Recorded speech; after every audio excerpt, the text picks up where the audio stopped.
Matius pasal 28 ayatnya yang ke-19 dan ayatnya yang ke-22 ayat saja sudah ketemu. Karena itu pergilah, jadikan semua bangsa muridku, dan baptislah mereka dalam nama Bapa dan Anak dan Roh Kudus, dan ajarlah mereka melakukan segala sesuatu yang telah kuperintahkan kepadamu. Dan ketahuilah, aku menyertai kamu senantiasa sampai kepada akhir zaman. Puji Tuhan, Tuhan Yesus memberkati kita. Saudara-saudara, Bapak Ibu terkasih dalam Tuhan, ayat ini dikenal sebagai amanat agung Tuhan Yesus Kristus. Sebelum Yesus naik ke surga, dia berkata, pergilah, jadikan semua bangsa ini muridku. Yesus berpesan supaya ada banyak orang yang diselamatkan dan jadikan mereka menjadi murid Kristus. Tuhan sangat merindukan semua menjadi murid Kristus. Kita mendatangi, kita mendekati orang-orang tertentu yang belum mengenal Tuhan, yang belum percaya kepada Yesus, dan mereka menjadi percaya, tidak cukup hanya sampai seperti itu. Bapak Ibu, di tengah-tengah kita tentu ada banyak keluarga-keluarga yang perlu kita bawa kepada Kristus. Ibu Mardi ini belum menerima Yesus Kristus, tapi akhir-akhir ini sudah setia mendengarkan puji-pujian rohani, ya, sudah setia dengarkan khotbah-khotbah dari radio, dari YouTube juga, ya Pak Mardi ya. Tapi kalau kita ajak ke gereja belum. Nah, ini menjadi tugas kita, doa kita, supaya Ibu Mardi benar-benar satu kali waktu akan menjadi murid Kristus. Amin. Yes. Ada lagi istrinya Bapak Oyen ini juga belum percaya kepada Yesus. Kita berdoa juga satu kali waktu, mamanya si Oyen ini bisa juga bersama-sama percaya kepada Yesus bersama suaminya Bapak Tumbuh. Ya kan? Amen. Saudara, inilah yang dimaksudkan, pergi jadikan semua bangsa murid. Kalau satu sudah percaya, mungkin lebih gamblang menyampaikan, mewartakan kepada keluarga itu sendiri, saudara-saudara. Mungkin sulit untuk bisa hadir, untuk menerima, tapi untuk ngomongin terus, lebih mudah. Tidak ada kecanggungan, tidak ada yang marah, saudara-saudara. Ya, jadi ini tugas Bapak Mardi, Bapak Tumbuh juga kepada istri mereka. Ya, yang lain mungkin kepada siapa, begitu saudara-saudara. Mari kita jadikan semua bangsa murid Kristus. Dan ketika mereka menjadi percaya kepada Yesus, apakah sudah cukup? Tentu tidak. Ya, jelas itu tidak. Karena itu pergi jadikan semua bangsa muridku, dan baptis mereka dalam nama Bapa dan Anak dan Roh Kudus. Percaya dikatakan baptis, tapi tidak cukup sampai di sana. Tetapi dikatakan, saudara-saudara, ajarlah mereka melakukan segala sesuatu. Puji Tuhan. Jadi saudara, belum cukup hanya percaya, masih ada berkelanjutan. Ajar mereka melakukan segala sesuatu. Inilah yang kita pelajari hari ini. Kata ajarlah, coba. Kata ajarlah. Ini merupakan perintah penting dari Tuhan Yesus, agar semua yang percaya kepada Tuhan Yesus jangan dibiarkan begitu saja. Ketika mereka menjadi percaya kepada Tuhan Yesus Kristus, ajar mereka. Ini sesuatu hal yang sangat penting. Apa yang diajar itu? Coba. Kebenaran firman.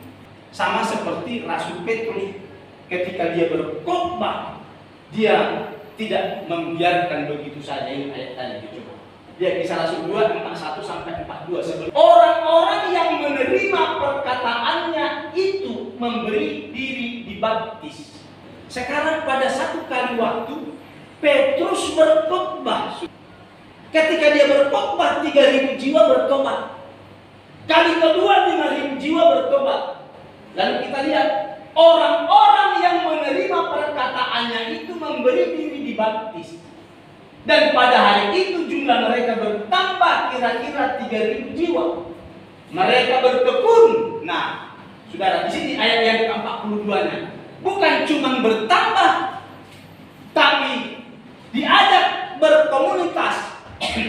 Diajak memiliki satu komunitas, yaitu mereka bertekun dalam pengajaran rasul-rasul dan dalam persekutuan. Dan mereka selalu berkumpul untuk memecahkan roti dan berdoa. Setelah Petrus tadi berkhotbah, dimenangkan 3.000 jiwa, 5.000 jiwa, dan semua bertobat, saudara-saudara, tidak dibiarkan begitu saja, tapi mereka dimuridkan. Bagaimana cara komunitasnya? Membuat satu komunitas seperti Kisah Rasul 2 ini. Mereka bertekun dalam pengajaran rasul-rasul. Mereka belajar firman Tuhan. Mereka belajar berdoa. Ada satu komunitas mereka. Itu yang dilakukan oleh mereka. Nah, saudara, di kita ini komunitasnya apa? Misbah keluarga. Itulah komunitas kita. Di komunitas itu kita belajar, ya. Kita membangun kebersamaan, kekompakan, satu dengan yang lain saling mendukung, bertumbuh bersama di dalam Tuhan. Itu jadi kalau hari Minggu itu sebenarnya ibadah begini, ini hanya celebration. Kita hanya sukacita begitu, saudara-saudara. Karena pengajarannya sudah ada di pertemuan-pertemuan komunitas. Harusnya itu yang kita ciptakan, saudara-saudara. Ayo, Alkitab mengajar begitu. Pergi, jadikan semua bangsa muridku. Setiap murid Tuhan harus diajar. Diajar apa? Tentu firman Tuhan, bukan yang lain. Sesudah percaya, ajarlah mereka. Yang diajarkan itu adalah firman. Firman Tuhan yang mana? Alkitab dari Kejadian sampai Wahyu itu diajarkan, disampaikan kepada setiap orang percaya. Soal apa? Diajar soal berdoa. Banyak orang Kristen tidak bisa berdoa. Berarti belum jadi murid, saudara-saudara. Di dalam komunitas itulah kita belajar. Kita belajar berdoa di sana. Itu salah satu. Jadi jangan pernah malu-malu ketika kita ditunjuk berdoa di komunitas kecil itu. Belajar berdoa bersama. Mungkin kita tidak bisa seperti yang lain, tidak apa-apa. Di dalam komunitas itulah kita belajar berdoa. Diajar juga berpuasa, ya ajar firman Tuhan itu. Diajar ibadah, karena ibadah itu berguna, baik waktu kini, waktu yang akan datang juga. Diajar tentang kesetiaan, itu firman. Diajar juga soal menabur, memberi, diajar. Lukas 6 ayat 38, ada ayat-ayatnya. Diajar mengembalikan milik Tuhan. Ya, yang kita sering dengar perpuluhan begitu ya. Ini tidak sama dengan memberi dan menabur. Tidak sama. Udah saya beri perpuluhan. Tidak sama dengan menabur. Justru kalau memberi perpuluhan itu mengembalikan milik Tuhan, itu wajib. Kalau persembahan memberi menabur sesuai dengan kemampuan. Tapi kalau mengembalikan milik Tuhan, ya namanya milik Tuhan, kembali semua firman kita harus sampaikan. Sekarang, mengapa firman Tuhan diajarkan? 2 Timotius 3 ayat yang ke-16 berkata begini. Segala tulisan yang diilhamkan Allah memang bermanfaat untuk mengajar, menyatakan kesalahan, memperbaiki kelakuan dan untuk mendidik orang dalam kebenaran. Perlunya firman Tuhan diajarkan semuanya adalah untuk mendidik orang dalam kebenaran. Itulah manfaat firman Tuhan diajarkan kepada murid-murid itu, saudara-saudara. Artinya, inilah penggembalaan firman. Kita digembalakan firman Tuhan. Kalau diajarkan kebenaran firman ini keseluruhan, ini penggembalaan. Firman Tuhan yang menggembalakan kita. Jadi tidak salah kalau Daud berkata, Tuhan adalah gembalaku. Itu Mazmur 23. Takkan kekurangan aku. Dia memberikan aku di padang yang berumput hijau. Penggembalaan. Ya. Kalau disampaikan kebenaran firman Tuhan, kita digembalakan. Kalau menyimpang dari kebenaran, diluruskan, dibenarkan, digembalakan oleh firman. Tapi dengan berkembangnya teknologi, sangat mudah kita mendapat informasi macam-macam. Masuk ajaran Mormon, masuk ajaran Saksi Yehova, masuk ajaran Kristen progresif, masuk, semua masuk. Tidak ada yang bisa menghambat itu, menghalangi itu masuk media. Nah, kita harus pintar-pintar menerima itu, saudara-saudara. Kalau kita sudah digembalakan firman, kita ngerti firman, belajar semua dari kebenaran firman, maka kita tidak akan mudah dipengaruhi oleh media-media yang menyesatkan begitu, saudara-saudara. Nah, ini saudara-saudara, kita harus hati-hati. Nah, itu sebabnya pengajaran-pengajaran juga demikian. Bisa pengajaran yang menyesatkan masuk di semua. Ada lagi khotbah-khotbah kalangan Kristen, dan ini bukan Kristen sesat, Kristen sungguhan, tapi tidak menguasai kebenaran firman seperti yang kita bilang tadi. Belum membaca Alkitab dari Kejadian sampai Wahyu, tapi sudah membuat statement yang baru, khotbah yang baru, dikarang-karang sesuai dengan apa yang dia dengar dari orang, sehingga tidak punya basic Alkitab. Saudara, mereka mengajarkan sesuatu yang berbeda. Apa berbedanya? Tapi tiba-tiba ada video, tidak perlu perpuluhan. Alkitab Perjanjian Lama dan Perjanjian Baru menuliskan adanya pemberian persepuluhan. Jadi kalau kita mendapatkan satu pengajaran yang seperti itu, kita olah. Jangan terima mentah. Kita kembali kepada firman. Adakah Alkitab melarang membawa perpuluhan? Tidak ada, saudara-saudara. Satu ayat pun dari Perjanjian Lama sampai Perjanjian Baru, kalau kita baca, kita pelajari, tidak ada satupun jangan bawa perpuluhan. Perjanjian Lama dan Perjanjian Baru tetap mengajar tentang persepuluhan. Kita akan lihat satu-satu. Kejadian 14:19-20. Lalu ia memberkati Abraham.